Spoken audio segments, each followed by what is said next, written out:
Mother-in-law, please don't take money from my wallet. My mother-in-law, who couldn't resist stealing, was trying to take money from my wallet again. When I told her to stop, she got angry. Who do you think you are? You're just a daughter-in-law. Then she kicked me out of the house. She didn't realize she was making a big mistake. My name is Alina, and I'm 27 years old. I met Mike through a friend's introduction, and today we happily got married. When I was young, I lost my dad, and my mom raised me by herself. I respect and love her very much. However, when I first met my future mother-in-law, she said, "You look unlucky. That's why you lost your husband early." My mom and I were shocked by her rude comment about my late father. Both my father-in-law and Mike scolded her, but she defended herself, saying she was just being honest. My mom was worried about my marriage, but since my father-in-law and Mike were supportive, she eventually agreed to it. During the wedding, I was worried about what my mother-in-law might do. Thankfully, everything went smoothly. Just when I was starting to relax, there was a knock on the door of the dressing room. "Alina, it's your mom and Robert. Can we come in?" "Yes, please come in." It was my mom and her boyfriend Robert. They both shared their heartfelt congratulations and sat down. "That was a wonderful ceremony. Congratulations, Alina. You looked absolutely stunning." Robert was so moved that he cried the whole time. Well, seeing Robert's tear-streaked face, both my mom and I burst into laughter. In that cheerful atmosphere, Mike knocked and entered. "Alina, great job today. Mom, Robert, thank you for being here." "Good job, Mike. Where are your parents?" "My mom got tired and wanted to leave early, so I let her go." "I'm sorry." "It's fine. More importantly, keep your promise to me, okay?" "Of course." The agreement between my mom and Mike was that if my mother-in-law did anything to me while we were living together, Mike would always support and defend me.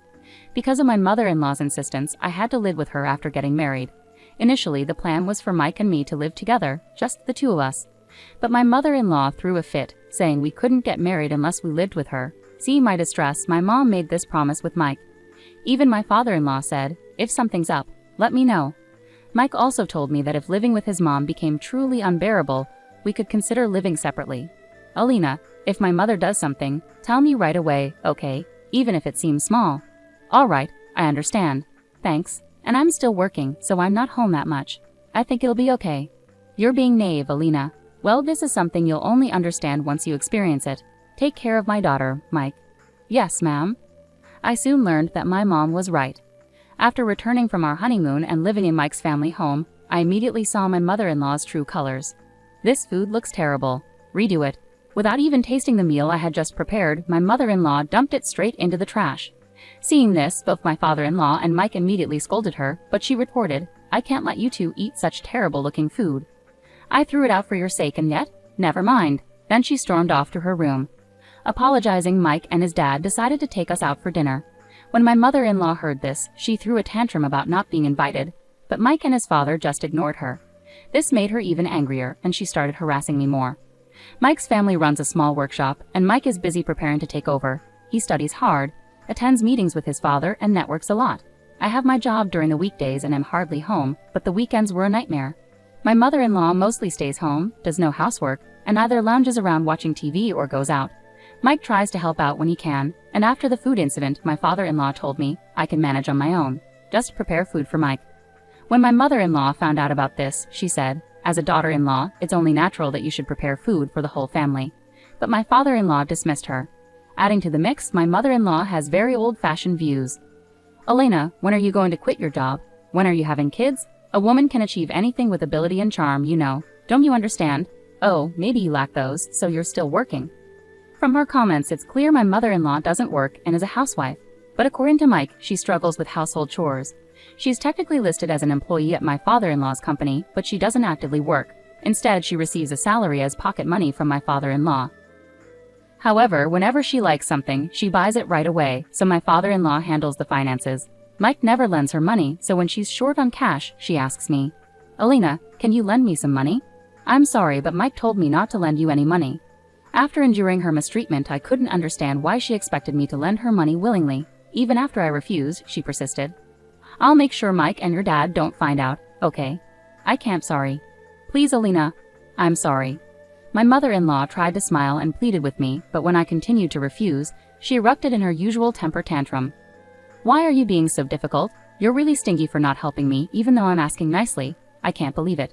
That's why I treat you badly." Does she even realize she's the one being mean?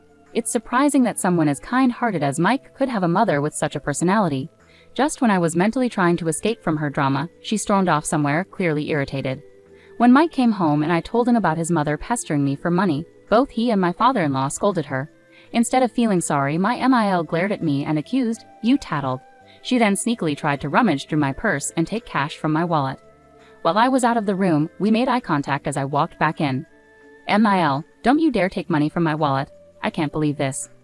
I warned her, but she snapped back at me. "Who do you think you are? You're just a daughter-in-law. It's like stealing from someone else's wallet. How dare you speak up to me? Unbelievable. If you're going to be like this, just leave this house." I had reached my limit with my selfish MIL. Honestly, getting away from her unreasonable behavior would be a relief. I told her, "Fine," and started packing my things. She watched me with a smug grin, seemingly satisfied. "Thanks for everything." It had only been 3 months since I moved in with my in-laws, but I vowed never to live with my MIL again and went back home in anger. I was so upset that I forgot to tell Mike. However, when he returned home, he found out from his father about what had happened with his mother. "Where's Alina? Hey, where did Alina go?"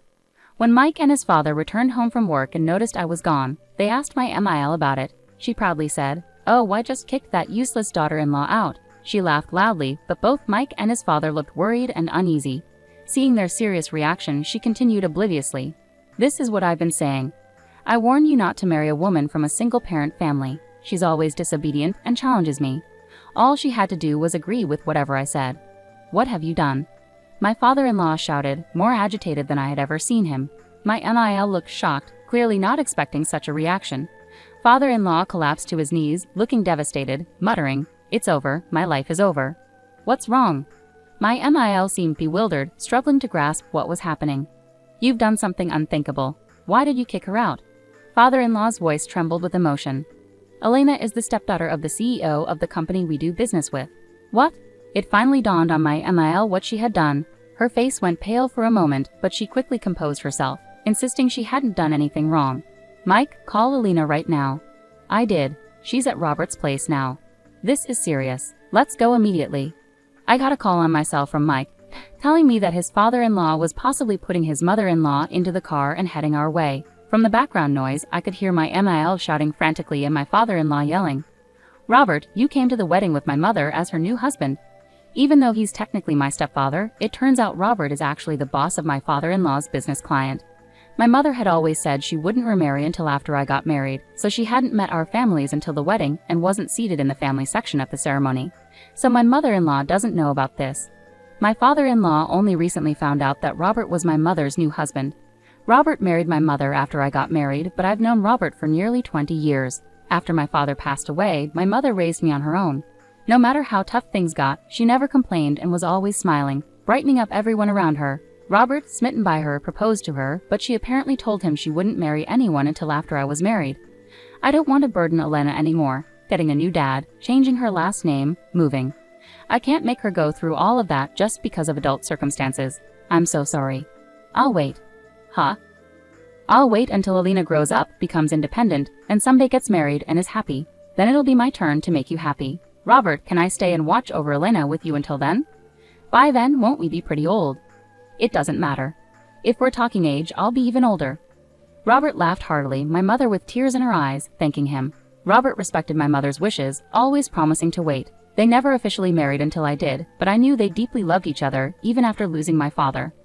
Sometimes I felt like if my mother married Robert, she would be taken away from me. There were times I wasn't kind to Robert, but he always treated me lovingly, often taking us out or going on trips. He even tried to pay for my college tuition. My mother declined, saying it was a matter of principle. That's the kind of relationship we had with Robert. Of course, my childhood home now belonged to Robert, so as my MIL suggested, we returned there. When we filled Robert in on everything that happened with my in-laws and about my MIL, he was furious. Knowing the business relationship with my father-in-law's company, he was boiling with anger when the doorbell rang. My mother checked the monitor and saw my father-in-law, mother-in-law, and Mike outside. She asked Robert if they could come in, and he agreed, unlocking the door to welcome them. As soon as they entered and saw the tense atmosphere, both my father-in-law and Mike knelt down. "We're deeply sorry. My wife was very rude to Alina. It seems she forced Elena to leave." My father-in-law apologized. "I'm sorry too. If Alina is uncomfortable, we can stop living together," Mike added. While they were apologizing, my MIL stood defiantly with her arms crossed. What are you talking about? Elena is the one at fault here, right? I did nothing wrong. Besides, who will do the housework now that Elena is gone? I was stunned, unable to close my open mouth. Looking at my indifferent MIL, I knew she lacked common sense, but I never expected her behavior to escalate like this. It was my father-in-law who finally broke the silence. I knew you were sheltered and naive, but I never imagined you'd go this far, he said with resignation. We'll start the divorce proceedings as soon as tomorrow. I'm utterly disappointed in you. What are you talking about? Why should I be the one to get a divorce? If anyone should, it should be Elena and Mike, since she left on her own. My MIL's earlier arrogance vanished when faced with the prospect of divorce from her husband. Mike joined in the confrontation. Why should I divorce Elena? I love her. I have no intention of divorcing her. We only agreed to live with you because you begged us, crying, and yet you treat Elena like a maid. Stop talking nonsense. My father-in-law nodded in agreement and said, a mix of exasperation and anger evident in his voice, your father asked me to take care of you, so I became your husband and took care of you. But no matter how many times I warn you, you never listen and you never show any remorse. At this age, you're beyond my control. My mother-in-law clung to my father-in-law, who appeared distant, perhaps reflecting on the challenges he had faced until now. What about the company? It belonged to my father. Your father passed the company to me when he passed away. Even if I retire, Mike is here. You've only been a figurehead at the company and haven't done any real work. Do you think you can suddenly take over? I won't let the employees end up on the streets because of you. My MIL appeared to be searching for a way out as she faced criticism from her husband and Mike. Just to clarify, my MIL is a true daddy's girl, raised in luxury. She's never held a job, always living as a pampered princess. Without her husband's support, she wouldn't be able to manage household chores, let alone a job. My MIL tried to hold on to my father-in-law, but his decision seemed firm. Elena, say something. Out of desperation, she turned to me for support. I also believe divorce is the right decision. Someone who tries to steal money from another's wallet and then reacts aggressively when confronted, who knows what she might do next? What are you talking about? To those who might not know the real reason I left, I explained that it was because my MIL had attempted to steal money. Their faces turned pale. I can't believe this. This is unbelievable. Stop exaggerating. I was just borrowing a little, MIL retorted unapologetically. Both my mother and Robert countered firmly, in most places that's called theft, which is a serious crime. I thought you were unreasonable, but I cannot allow my daughter to return to a place where someone like you lives. I agree. Elena may not be my biological daughter, but she is precious to me. How can I send back such a beloved daughter to someone who mistreats her? Robert added. I have no response to that.